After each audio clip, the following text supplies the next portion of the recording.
Pour ce vendredi saint, je vous partage cette vidéo, non pas pour vous donner mes propres ressources spirituelles pour vivre cette journée-là, mais pour vous partager 3 chemins de croix, 3 méditations qui m'ont été offertes et que je trouve magnifiques pour vivre ce vendredi saint en temps de confinement. Vivre le chemin de croix, c'est pas simplement faire mémoire d'un événement de l'histoire que Jésus a vécu il y a 2000 ans, c'est aussi prendre conscience que ce que Jésus a vécu nous concerne, est proche de nous, que cette croix qu'il a portée, que cette torture qu'il a endurée, le rendent proche de nous quand nous portons nos propres croix, quand nous souffrons. Et en ce temps d'épidémie, ce temps de confinement, les souffrances sont parfois grandes dans certaines familles. Alors, certains chrétiens ont essayé de mettre leurs mots sur les souffrances d'aujourd'hui et les ont partagées sous la forme d'un chemin de croix. Il y en a 3 qui m'ont particulièrement touché et que je voudrais vous partager aujourd'hui. Ils sont dans le lien, dans la description en dessous de la vidéo.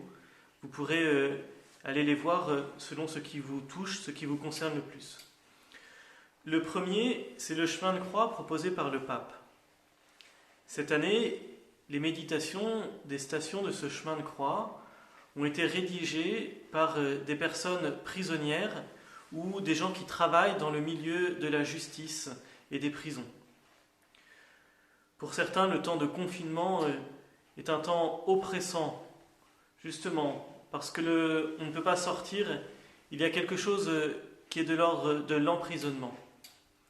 Eh bien, ces mots, des prisonniers, des travailleurs sociaux, des familles de prisonniers, des personnes accusées injustement, des personnes qui travaillent pour les prisonniers, ces mots-là peuvent nous rejoindre. Si cela a du sens pour vous, alors allez prier avec ce chemin de croix du pape.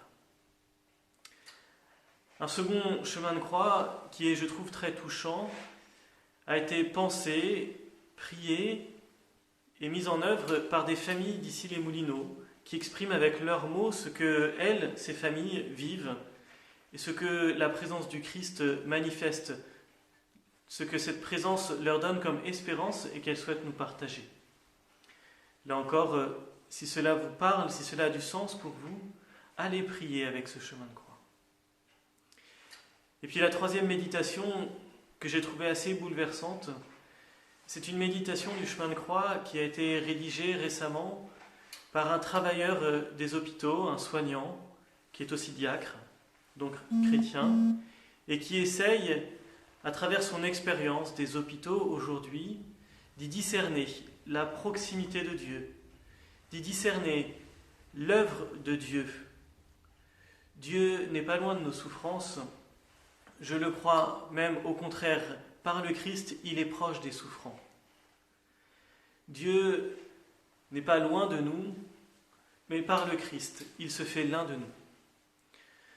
Je crois que si vous êtes touché, et il y aurait des raisons pour cela, si vous êtes attristé par la situation sanitaire de notre pays, peut-être même êtes-vous intimement touché dans le cœur de votre famille, alors peut-être cette méditation pourra-t-elle vous apporter du baume au cœur et de l'espérance. Ces 3 méditations, je vous propose d'en choisir une et de la prier en famille. Faites un chemin de croix chez vous. On n'a pas besoin d'être dans une ville ou de faire le tour d'une église pour faire un chemin de croix. On peut être assis chez soi, s'arrêter dans son cœur paisiblement, étape par étape, s'imprégner de ce que Jésus a vécu et découvrir, prendre conscience que ce qu'il a vécu nous concerne aujourd'hui, est proche de nous aujourd'hui.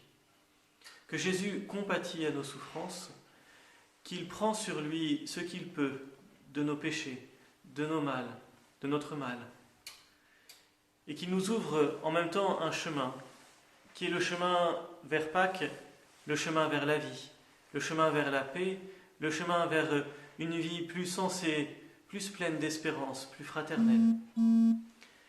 Alors voilà, c'est ce que je vous souhaite pour aujourd'hui. Vivez en famille un chemin de croix qui parle avec les mots qui vous touchent, qui parle de ce que vous vivez.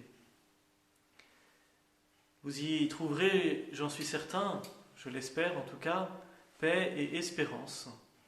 Et votre cœur sera plus disposé, plus ouvert, plus malléable à la grâce de Pâques qui s'approche chaque heure de plus en plus.